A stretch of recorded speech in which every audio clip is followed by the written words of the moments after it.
Salut à tous. Salut. Aujourd'hui j'ai une petite surprise pour vous parce que je suis avec un de mes blogueurs préférés, c'est Jean-Yves Ponce du blog Potion de Vie. Salut Jean-Yves. Salut. Très content d'être avec toi aujourd'hui. Ah bah moi aussi. Alors Jean-Yves, vous le connaissez peut-être déjà, c'est l'auteur du blog Potion de Vie, donc je te laisse le présenter en quelques mots. Je suis Jean-Yves, spécialiste de la mémorisation. Ça veut dire que j'aide les gens à avoir une bonne mémoire. Surtout lorsque ceux-ci pensent en avoir une mauvaise. Voilà, c'est ça. Et moi je peux confirmer, au début, quand je suis arrivé sur son site, c'était justement que je cherchais des astuces pour améliorer ma mémoire, parce que je connaissais même pas un numéro de téléphone de mon répertoire. Donc c'est comme ça que j'ai trouvé ton blog, et j'ai trouvé plein d'astuces super pour aider à développer la mémoire. Donc au début, toi en fait, ce qui te branchait au début, c'est les numéros de téléphone. C'est ça, parce qu'en fait je me suis rendu compte que si j'avais un problème, j'avais même pas un numéro que je pouvais appeler. Si tu perds ton téléphone, tu perds tout. C'était ça, ouais. Si je me retrouvais dans la rue, que j'avais plus de batterie, je pouvais appeler personne. Donc vraiment, c'est ça. Bah, la plupart des gens qui viennent sur Potion de Vie, c'est parce qu'ils cherchent des méthodes pour réussir leurs examens, réussir leur concours, et pour réussir leur vie scolaire tout simplement. Ou j'ai également beaucoup de gens qui viennent parce qu'ils souhaitent changer de métier. Et pour changer de métier, il faut qu'ils repassent par l'école, il faut qu'ils se reforment sur de nouvelles techniques, de nouveaux instruments, de nouvelles procédures de travail. Et tout ça, ça demande un effort de mémoire chez des gens qui, l'école c'est un peu loin. Donc ils ont besoin de s'y remettre, ils ont besoin de remettre le pied à l'étrier, c'est pas évident. Donc ils cherchent des techniques pour réussir à le faire, sinon ils n'y arrivent pas. C'est ça. Et contrairement à l'école, où à l'école c'est du par cœur, donc on a tendance à rabâcher, à répéter 10-15 fois les mêmes choses pour que ça rentre dans la tête. Donc là, avec tes techniques, c'est beaucoup plus fun et surtout on retient mieux, plus facilement et plus longtemps. On rappelle toujours l'information, mais beaucoup moins. Donc c'est pas comme du par cœur où on va rabâcher 100 fois la même chose dans la journée. Tout ça pour se rendre compte qu'à la fin de la journée, on a oublié la moitié. C'est ça. Moi je sais qu'avant, quand j'essayais de mémoriser quelque chose, j'arrivais, alors en mémoire immédiate, je sais pas, tu vas peut-être me corriger, mais c'est 6-7 informations, c'est ça qu'on peut... Ouais, entre 4 et 7. Entre 4 et 7, c'est ça. Donc quand j'essayais de retenir, ça marchait à peu près quand je bourrinais 10-15 fois la même info, mais après j'avais tendance à oublier sur le moyen ou long terme. Ouais, et puis après il faut le faire sur le cours numéro 2, le cours numéro 3, le cours numéro 4, numéro 5, et quand on a 10, quand un étudiant de médecine il arrive, avec plein de nouvelles informations sur plein de trucs qu'il ne connaît pas, il doit tout ingurgiter en l'espace d'une semaine, parce qu'après il y en a d'autres qui vont arriver. Avec le par cœur pur, si on n'a pas quelques notions de technique de mémorisation, c'est très difficile d'y arriver. C'est ça, et surtout, je pense que tes techniques, elles aident beaucoup à moyen et à long terme. Parce que moi, quand j'étais dans les études, j'arrivais pas mal à faire du par cœur. Ouais. Et en gros, j'apprenais par cœur, je passais mon examen et 2 jours après, mais j'avais tout oublié. C'est ça, c'est que quand tu passes l'examen, tu oublies la moitié des informations, parce que le par cœur, en fait, c'est comme si tu écrivais sur la plage. Oui. Tu écris tes informations sur la plage, le problème c'est que le lendemain, il y a une vague qui est passée et tu as tout emporté. C'est un peu ça le par cœur, on écrit sur la plage. Moi, ce que je propose avec mes techniques, c'est plutôt d'écrire sur un tableau. Donc c'est pareil, l'éponge elle peut arriver au bout d'un moment, mais c'est pas systématique comme la vague. C'est ça, et moi ce que j'ai bien aimé, c'est pour ça que j'ai beaucoup accroché à ton blog, c'est le côté aussi fun de la mémorisation. T'as par exemple les associations d'idées qui sont super pour... Il y a un moyen de retenir les choses les plus difficiles ou qui nous évoquent pas grand chose, c'est de les associer à des choses qui sont complètement absurdes, voire drôles, et c'est ce qui va faire justement que l'information est mémorable, c'est-à-dire qu'on va lui donner de la vie finalement. Plutôt que de mémoriser, je sais pas moi, donne-moi un chiffre, 4 chiffres. 1647. 1647, là ça va être le roi squelette dans World of Warcraft qui passe le râteau dans le jardin, quoi. Donc c'est pas quelque chose qu'on voit tous les jours, mais pour moi c'est clair et évident, c'est clair et net, ça sera 1647, le roi Lich qui passe le râteau dans le jardin. Et on peut faire ça pour n'importe quel type d'information. Les chiffres, c'est très froid, mais ça peut être les cours de droit, ça peut être les cours de médecine, bref, n'importe quoi. Moi, les chiffres, c'est ma passion, c'est pour ça que je t'ai demandé de me demander un petit exemple comme ça. Ouais, mais c'est vrai que moi, j'avais suivi du coup ces techniques, j'avais lu son livre, on en parlera tout à l'heure, et après, c'est vrai que j'ai mémorisé comme ça les numéros de téléphone et même des infos bien plus complexes, et toujours avec des petites scènes marrantes, c'est ça. Avec des personnages et des scènes complètement absurdes. Donc là, quand il vous raconte le roi squelette, pour vous ça vous parlera peut-être pas du tout, mais pour lui c'est vrai que c'est évident et on va chacun créer nos associations et qui deviendront quelque chose d'inoubliable. C'est ça, chaque chiffre correspond à un personnage. 07 James Bond, 24 c'est Jack Bauer, il y en a plein des comme ça. 69 On va pas le dire, On va pas le dire. mais, Voilà, mais non. ça marche bien. Donc voilà, à chaque chiffre, vous allez associer un personnage et du coup, vous allez pouvoir les faire interagir ensemble, raconter une petite histoire dans votre tête. Et c'est plus facile de mémoriser quelque chose de vivant comme un personnage ou quelqu'un que vous connaissez plutôt que des chiffres ou plutôt qu'un concept. Par exemple, pour apprendre l'anglais. Ça, c'est quelque chose, il y a beaucoup de gens qui galèrent à apprendre l'anglais parce que les mots de vocabulaire, ils les oublient systématiquement. Un exemple que j'aime bien utiliser, c'est le mot chair, la chair du bras. Ouais. En anglais, ça se dit flèche. Et comment on fait pour mémoriser ça? Étape 1, à quoi le mot chair te fait penser en français? Moi, ça me fait penser à la chair de mon bras. D'accord, ouais. Et maintenant, la traduction en anglais, c'est flèche. Quand je dis le mot flèche, moi je pense à une flèche Ouais. qu'on tire comme ça. Donc il faut que vous créiez une combinaison qui associe la chair de votre bras avec flèche. Le plus évident, c'est la flèche qui traverse votre bras. Flèche dans le bras. Donc, une fois que vous avez fait cette petite histoire, qui prend une seconde, allez, c'est tellement évident pour ce mot-là. Pour d'autres, c'est plus difficile, mais pour ce mot-là, c'est en une seconde. Si on vous dit flèche, ça veut dire quoi? Quand vous l'aurez mémorisé, flèche, ah bah oui, la flèche, elle traverse mon bras, c'est la chair de mon bras. Flèche, ça veut dire chair. Mais si vous le faites, comment on dit chair en anglais? Chair, c'est mon bras, qu'est-ce qui se passe? Et oui, il y a la flèche qui passe dedans. Donc, c'est flèche. Donc tu as des associations mentales qui vont revenir très très vite finalement. Ouais, c'est énorme pour les mots de vocabulaire des langues étrangères, c'est énorme parce que... Et là-dedans, quand tu fais une association, ça n'a pas besoin d'être aussi précis parce que la flèche, c'est exactement le même mot qu'en français quasiment. Mais ça peut être quelque chose qui te fait penser à oui. ça. Ouais, Ça peut être le début du Parfois, mot, il peut ou y la avoir sonorité, juste une syllabe. Hein. Un petit truc et qui va faire revenir le vrai mot après le mot exact. Juste une syllabe ou un petit détail, n'importe quoi peut servir de poignée pour votre mémoire en fait. C'est ça, votre mémoire a besoin de poignées pour pouvoir prendre l'information. S'il n'y en a pas, c'est comme un meuble sans poignée, tu sais, quand tu dois le porter. Ouais. Tu galères parce que tu sais pas comment le prendre. Là, on crée des poignées en fait. Un truc tout bête, mais hier je prenais le métro, et dans la ligne 12, parce que j'ai appris toutes les stations de métro, c'est pour ça que je les regarde bien. Je les ai toutes oubliées, mais je les regarde quand même parce que je veux les remémoriser un jour. Et il y a une station qui s'appelle Montparnasse Bienvenue. On peut penser à plein de choses, Montparnasse. On peut penser à la tour Montparnasse. Mais là, ce que j'ai remarqué hier, pour moi, c'est plus puissant que tout le reste, c'est que, je sais pas pourquoi, mais sur le Bienvenue, il y a un accent tréma. C'est ça, ouais. Je sais pas pourquoi, mais cet accent tréma, ça me fait penser à un visage qui rigole. D'accord. Donc et rien que ça, pour moi, Montparnasse Bienvenue, c'est ce smiley. D'accord.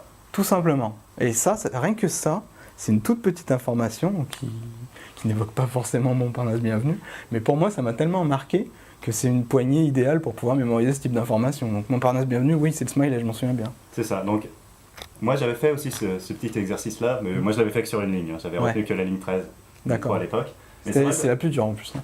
Ouais. Parce qu'il y a beaucoup de stations. Voilà. Moi, j'avais fait que la brosse que je prends, pas la fourche. Ouais, parce qu'à la fourche, ça se sépare. Ça se sépare. Et du coup, en fait, c'est ça. Pour chaque station, vous allez prendre ce qui va vous faire penser aux mots et vous allez les faire interagir entre eux et raconter une petite histoire. C'est ça. En fait, chaque station correspond à une étape de votre histoire. J'avais commencé par la ligne 1 qui allait de la Défense au château de Vincennes, si je me souviens bien, c'est tellement loin maintenant, je crois que c'est ça, château de Vincennes. La Défense, château de Vincennes. La Défense, pour moi, c'est un chevalier. Rien que parce qu'il y a le mot défense. Donc j'imaginais un chevalier avec un bouclier, voilà, la Défense, point fini. Arche de la Défense, station numéro 2, si je ne me trompe pas, donc l'arche de la Défense, j'imaginais l'arche, mon chevalier passe sous l'arche. Après, on a Sablon. Donc après, mon chevalier, toujours lui parce que c'est la ligne de la Défense, il est enlisé dans des sables mouvants. Après, il y a le pont de Neuilly, donc un pont fait en œil. Voilà. Ça n'a pas besoin d'être intelligent. Justement, quelque part, plus c'est absurde, plus c'est mémorable. Voilà, plus tu vas le retenir parce que c'est quelque chose qui va être complètement différent de ce que tu as l'habitude de voir faire. C'est ça. Après, il y a Argentine, donc et Maradona, enfin tout un tas de trucs comme ça. Et après, il rencontre d'autres personnages, c'est les lignes qui se croisent, les correspondants, j'avais fait un truc comme ça. Tout peut se mémoriser, tous les types d'informations peuvent se mémoriser. C'est ça qui est beau finalement, c'est que ça fait bosser l'imagination, surtout quand on n'en a pas de créativité, donc ça fait bosser ça. Et puis, ça permet de mémoriser des choses utiles et de façon beaucoup plus efficace que si vous faisiez du par cœur. C'est ça, et même ça peut servir au quotidien. Niveau professionnel par exemple, pour retenir des informations, alors ça peut être sur un projet ou même des noms de personnes. Les noms et les visages, c'est quelque chose qui est... ça c'est magique. Par exemple hier, au salon du livre, j'ai une lectrice qui vient et puis qui me dit « Bonjour, je m'appelle Céline ». Je vais pas dire son nom, parce que voilà. Mais j'ai dit, ah oui, ton adresse email, c'est ça. Elle m'a dit, oui, comment tu sais? Et puis j'ai vu une autre personne, une autre lectrice, puis je lui ai dit, toi, tu t'appelles Virginie. Elle me dit, oui, c'est ça, comment tu te souviens? Parce que je l'avais vu, j'avais croisé une fois, il y a très longtemps, à un événement entre blogueurs. Et voilà, je l'avais vu une fois, elle m'avait dit son prénom, et voilà, je l'avais associé. Donc c'est toujours valorisant pour la personne quand vous mémorisez son nom et que 6 mois après, 1 an après, vous vous souvenez toujours, quoi. C'est ça. Ça vous fait quelque chose en plus. D'ailleurs, il y a des gens qui utilisent cette technique, je crois que c'est des grands politiciens américains. Alors je sais plus si c'est Bill Clinton ou si c'en est un autre, c'est possible. qui connaissait tous les prénoms. Il croisait une fois une personne, il a rencontré 10 ans après. Alors, Et là, c'est hyper flatteur quand t'es... il y a Steve Wynn, qui est un patron de casino à Las Vegas, qui utilise cette technique. Et donc qui est capable... tous ses clients. Non, pas tous les clients, mais tous les employés. Et il y en a vraiment beaucoup d'employés dans tous ces hôtels à Las Vegas. Il est capable de non seulement de mémoriser leur prénom, de les appeler par leur prénom, salut, je sais pas moi, salut Rob, comment ça va, et ta fille vont bien. Non seulement le prénom, mais un petit détail associé à la personne. Ça fait toute la différence et c'est beaucoup plus valorisant. Une petite info. Et c'est vrai que moi, maintenant, c'est quelque chose que j'essaye de faire systématiquement. C'est quand je rencontre quelqu'un, je vais associer à son visage son prénom et une info, justement. Comme ça, même si tu as eu une conversation courte avec lui, la fois d'après, quand tu le vois, tu fais « Hey, salut Jean-Claude, alors tu toujours surfeur, ça marche le surf ?» Ou tu vois, l'info qui est... Et ça... Petite conversation. Et ça, la personne, elle se sent valorisée. Bah oui, parce que il se souvient de moi, quoi. C'est ça. Non seulement tu te souviens de lui, et tu te souviens de quoi tu as parlé avec lui. Il n'y a rien de pire que les personnes poissons rouges. Moi, je les appelle comme ça, mais moi, ça m'arrive des fois, des gens, tu les rencontres 2-3 fois et tu arrives, tu fais « Ah, salut !» Et tu sens qu'ils te remettent pas du tout, quoi. C'est ça. Ils sont là « Ah, bonjour !» et ils te redonnent leur prénom. Je t'ai vu quelque part, mais t'es qui déjà? Et des fois, c'était 3 jours avant. Et tu te dis, alors tu leur pardonnes 1 ou 2 fois, mais si c'est 2-3 fois, tu te dis ça sert à rien que je passe du temps avec lui parce que la fois d'après, il me calcule pas. Voilà, c'est ça. Il me calcule pas. Ouais, ça arrive tout le temps. C'est aussi la mémoire, c'est la base de tout en fait. Si vous voulez apprendre de nouvelles choses, il faut de la mémoire. Si vous voulez que les gens se souviennent de vous, faut être mémorable. Aussi, simplement. Si vous voulez, quoi vous vouliez faire, à un moment la mémoire interviendra. C'est ça. Si vous voulez réfléchir à un problème compliqué, il faudra de la mémoire pour savoir vos expériences passées. Donc, un autre truc que j'ai trouvé vraiment sympa avec les techniques, c'est que ça aide à prendre confiance en soi. Ça, c'est clair. Et c'est aussi pour ça que j'avais envie vraiment de te rencontrer, de t'interviewer, parce que ça rejoint la thématique de mon blog. La confiance. Donc, la confiance en soi. Et c'est vrai que si tu sais que tu peux retenir des infos hyper complexes, ça t'aide beaucoup à prendre confiance dans tes rapports, déjà professionnellement, et dans tes rapports avec les autres aussi. 9 personnes sur 10 pensent avoir une mauvaise mémoire, alors qu'en fait elle est juste sous-exploitée. Donc si vous avez des techniques pour retenir les choses, même les plus difficiles, c'est des techniques toutes simples en plus. Donc en 5 minutes par jour... Tout le monde, faut vraiment essayer les techniques et les appliquer, mais c'est vraiment des choses qui sont simples. On nous a pas appris à apprendre en fait. C'est ça. Et en 5 minutes par jour, en fait, vous avez une telle confiance en... Votre mémorisation est beaucoup plus solide que du par cœur où vous avez toujours l'impression que vous allez oublier quelque chose. Là, non, c'est super solide. Donc, au niveau confiance, en 5 minutes par jour, vous êtes au-dessus de 90% des gens qui pensent avoir une mauvaise mémoire. Donc, je pense que ça vaut le coup, c'est plutôt pas mal. Puis après, c'est toujours sympa d'être vu comme le gars qui sait beaucoup de choses, quoi. C'est ça. Et en plus, c'est vraiment, tu peux arriver à des résultats assez incroyables en suivant les techniques, les techniques de ton livre. Moi, je sais que j'avais réussi à mémoriser dans l'ordre un jeu de cartes de 52 cartes. C'est ça. C'est le truc. Avant, tu m'aurais demandé, ce qu'on disait tout à l'heure, c'est entre 4 et 7. J'aurais mémorisé ça et encore, je me serais dit, je suis complètement incapable de le faire. J'aurais retenu 3 cartes, après j'aurais abandonné. Et là, après la lecture de ton livre, j'ai réussi à mémoriser ce jeu dans l'ordre. Donc là, c'est vrai que niveau confiance en ta mémoire, derrière, t'y vas et t'es confiant, quoi. La première fois que j'ai mémorisé un jeu de cartes, parce que c'est une belle épreuve. On parle toujours des jeux de cartes en fait dans la mémoire parce que c'est une épreuve qui est belle. C'est un exercice qui est beau parce que les choses sont compliquées, elles se ressemblent beaucoup. Les cartes, il n'y a rien de plus ressemblant à une carte qu'à une autre carte. Donc quand tu arrives à faire le distinguo et à mémoriser ça dans l'ordre, tu le mélanges et que tu arrives à mémoriser dans l'ordre, c'est que là, on estime que tu es capable de faire beaucoup de choses avec ta mémoire. Donc c'est pas un exercice facile, mais c'est un exercice qui se fait. Et la première fois que tu es capable de faire ça, tu te dis waouh. Tu es comme le gamin qui trouve une baguette magique sur le bord de la plage. Tu te dis waouh. C'est exactement ça, t'as l'impression d'avoir un super pouvoir. C'est ça. Donc qu'est-ce que je vais faire Alors j'ai envie d'apprendre ça, puis ça, puis ça, puis... C'est ça, c'est un peu le super-héros dans le film au moment où il découvre ses pouvoirs. C'est ça, alors là j'avais ça en moi, waouh. Si tu devais partager une seule astuce sur la mémoire, pour toi, ça serait quoi? Quelque chose de très simple qu'on peut essayer vraiment. Une technique? Ouais, vraiment tout de suite. Par exemple, si tu as 5 informations là à retenir. Imaginez que vous soyez devant chez vous. Vous rentrez du boulot, vous êtes devant votre porte d'entrée. Là, vous voyez Barack Obama en train de chevaucher un dragon. Un dragon qui gratte à votre porte d'entrée. Et Barack Obama qui essaie de... Ok. On passe à la suite. Vous ouvrez la porte d'entrée. Derrière, il y a le hall. Et dans le hall, vous voyez un samouraï qui vous regarde tout en mangeant un plat de choucroute.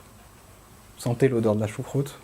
Regardez-la tomber par terre parce que il est un peu maladroit avec son gant, son armure, hein, voilà. Et il vous regarde comme ça. Bon, ok, vous lui faites un petit coucou.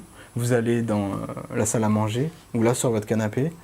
Si vous avez un canapé, sinon prenez n'importe quoi, on s'en fout. Vous voyez la tour Eiffel. Une tour Eiffel tellement grande dans votre salon, vous savez pas ce qu'elle fait là, mais bon, c'est pas grave, qu'elle perce votre plafond. Et donc avec le trou dans le plafond, vous voyez une main en sortir et c'est la reine d'Angleterre qui vous fait signe comme ça avec son chapeau rose. Ok, vous vous demandez ce qui arrive, vous êtes peut-être trop vieux aujourd'hui, bref, peu importe, parce que dans la cuisine, vous entendez du bruit. Vous regardez, vous tournez la tête vers la cuisine et vous voyez Vladimir Poutine en train de jongler avec un ballon contre votre four ou votre frigo, comme vous voulez. C'est ça qui fait ce bruit-là. Donc il vous regarde, mais il prête pas trop attention à vous, il fait comme s'il était chez lui finalement. Donc vous êtes un peu halluciné de tout ça. Vous allez dans la salle de bain pour vous passer un coup d'eau sur le visage, mais dans votre salle de bain, il y a un gondolier qui est en train de Venise, avec les bateaux, là, tu sais, comme ça, en train de transporter Céline Dion, et Céline Dion qui chante Titanic. Donc voilà, c'est dans votre douche ou votre salle de bain, ou votre baignoire si vous en avez une. Et avec ce petit exercice qui était très loufoque, vous venez de mémoriser la liste des 10 pays les plus riches du monde. D'accord, et dans l'ordre en plus. Et dans l'ordre, ah oui, bien sûr, oui, c'est... commencer par Barack Obama, c'est les États-Unis, le dragon, c'est la Chine. Après, ce qui se passe derrière, vous vous en souvenez, je pense. Ouais, c'est le samouraï, c'est le Japon. La choucroute, c'est l'Allemagne. C'est les images que je prends moi. Vous pouvez prendre les vôtres. Mais voilà, vous transformez votre information en une image clé. Poum. Voilà, c'est ça. C'est vraiment la première idée qui vous vient en tête, c'est souvent la meilleure. C'est souvent la meilleure. Ouais. Parce que pour vous, ça sera le truc le plus logique. Pour toi, ça sera peut-être le samouraï, pour d'autres, ça sera... Ça peut être un personnage de manga. Ça peut être vraiment n'importe quoi, mais la première chose qui vous fait penser au Japon, et qui est un peu mémorable, un peu unique, et vous la placez comme ça dans un environnement, vous racontez une petite histoire avec les différents personnages, les différents lieux, et c'est vrai que cette histoire-là, si vous avez bien fait l'exercice, vous pouvez le refaire dans plusieurs heures, vous aurez toujours les infos. C'est ça. Alors que si vous aviez pris la liste dans l'ordre et que vous aviez juste répété 3 fois la liste... vous seriez encore en train d'essayer de l'apprendre. Là. Voilà, en train de répéter Allemagne, Japon, voilà. Donc c'est un gain de temps assez énorme, quoi. Une fois qu'on connaît un petit peu, ça va vite. Alors du coup, je vais te tester avec un petit exercice, une petite surprise pour toi. Ok, ça c'était pas prévu.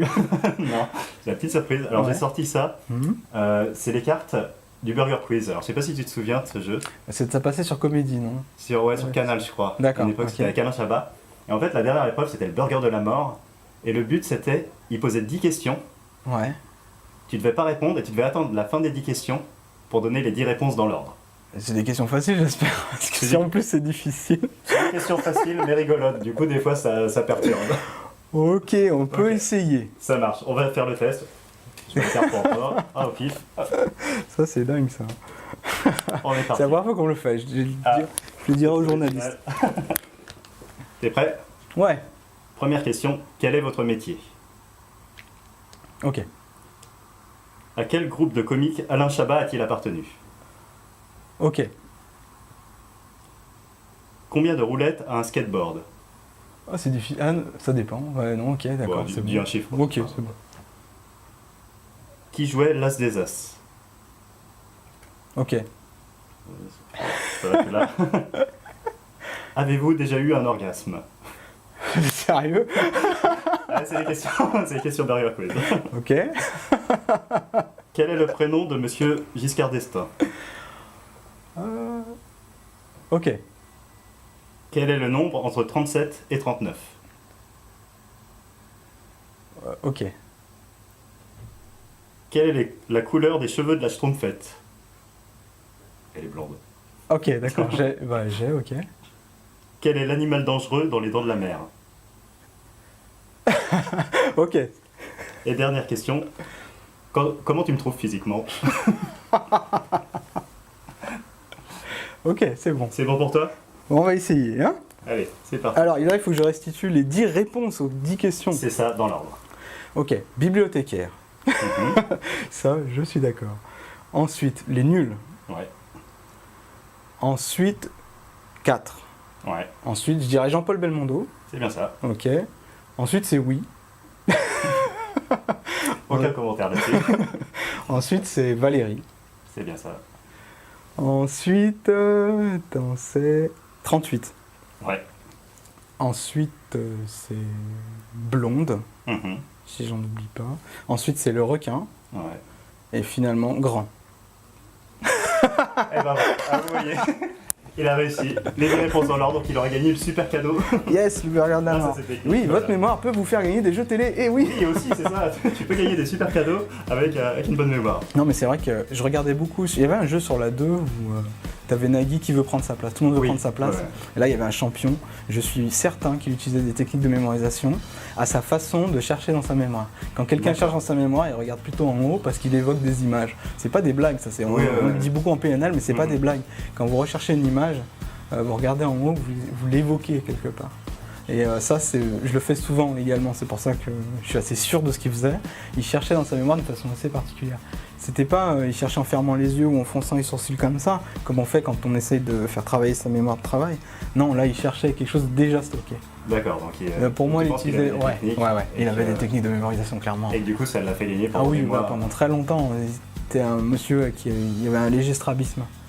Ouais, ça me dit quelque chose, il était resté plusieurs mois Super dans l'émission longtemps, d'ailleurs. ouais, Je crois c'était un qu'il- des grands champions. Je me ouais. demande s'ils n'avaient pas changé les règles après, parce que le mec il était resté tellement longtemps Donc ça, c'est qu'il grâce à la avait, mémoire. il avait gagné tout l'argent de France 2, tout le service public. Et t'as volé à cause de Lui, lui. à la fin, il a fait exprès de se laisser battre, peut-être. parce qu'il en avait On marre. avait marre. Donc voilà, bon, c'était une petite preuve comme ça. Comme vous voyez, c'était spontané, mais ça prouve qu'on peut retenir ce genre d'infos. À Mm. l'époque, il y a très peu de gens qui arrivaient à le faire. Et c'est vrai que moi, quand je regardais l'émission, en général, j'arrivais à retenir 2-3 trucs, après je mélangeais tout.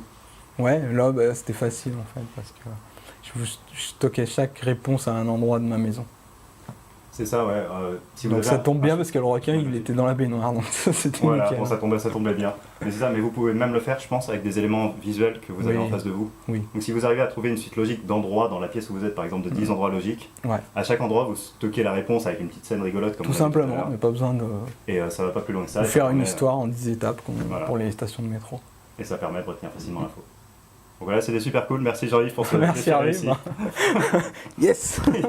Voilà, parce que sinon, première prise, hein, je tiens à le préciser. Oui, On n'a pas triché. Voilà. Bon bah super, merci beaucoup d'avoir Merci, répondu à Hervé. mes questions et puis je te dis à très vite. à très vite, salut. Salut à tous.